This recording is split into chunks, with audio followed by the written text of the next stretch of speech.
Greetings and salutations, YouTube. Welcome back to my channel and my shop. So this video, as you can tell from the title, is the first time I try and break a knife. And the funny thing is that as I record this, I have actually already tried. Unfortunately, I also have a new camera. I don't know if the picture quality looks any different.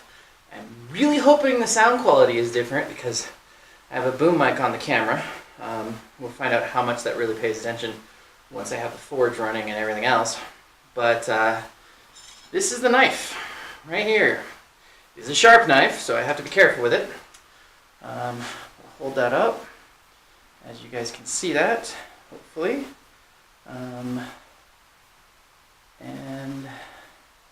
so what we have here is we have a hand-forged blade.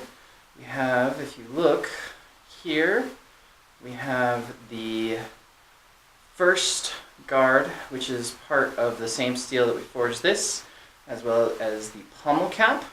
And I have a piece of forged copper and a small piece of copper right here. I'll do close-up pictures once I finish it. The knife has not been finished yet.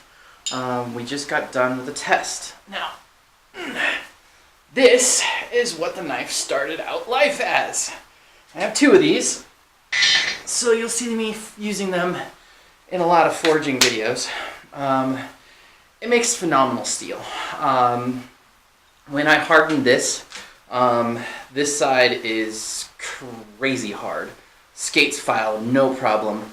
It's differentially tempered, so this side is really nice and soft. So when I was filing this knife, filing here was pain, because getting them even was really, really hard, because this side filed just nicely, and this side the file was like, no, I'm not going to work. So I had to actually kind of grind that.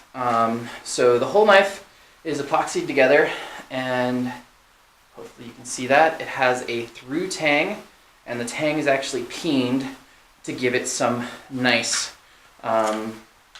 strength on it, because the person who bid on this knife was forged for an auction, an auction a while ago, and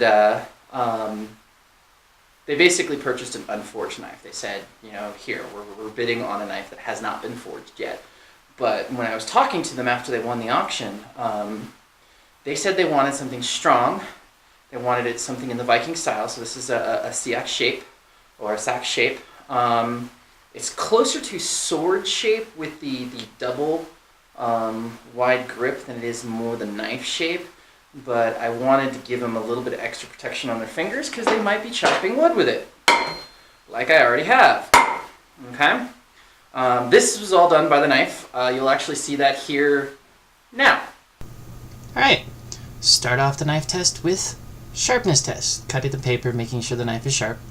And then we get straight into wood. You'll see those chips are flying off there. It is really digging into that wood.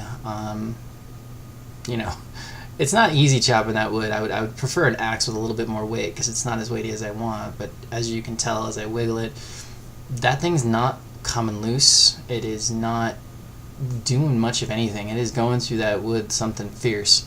The only reason why I stopped is because a chip flew in the face. And if you're interested in the build of this knife, stay tuned to the end of the video. I will have a photo montage of the entire build of this knife from beginning all the way to the end, so you'll get to see it at the coil spring and you'll be able to see each step. It's not a video, it's a photo montage, but it'll still give you an idea on how I built this, as well as seeing the final polished product, which we'll talk about exactly what I'm going to do a little bit later in the video. Here I go back to the sharpness test and show you it hasn't lost its edge. Slices paper just fine, no worries.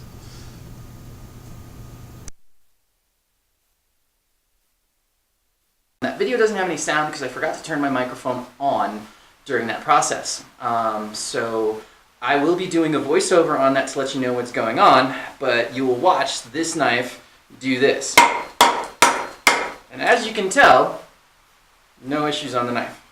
I'm going to do most of my testing pre-finishing because just in case I do have some minor issues, this has a, I mean like stupid tiny microscopic chip right there, which I'm going to have to actually forge out. But all of that, and I was not being light with this knife. I was hitting it as hard as I could, and that's it. That's the only damage. Still straight, the handle, no wiggle at all. So this is going to see some serious abuse. I have no idea if the owner is going to put that abuse through it. Don't care.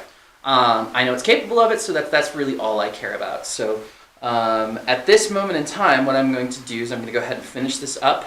My intentions are to round off the handle and then polish the blade up to probably 320. I want to give it a nice satin finish. It is a period piece, so it is not going to be mirror finish because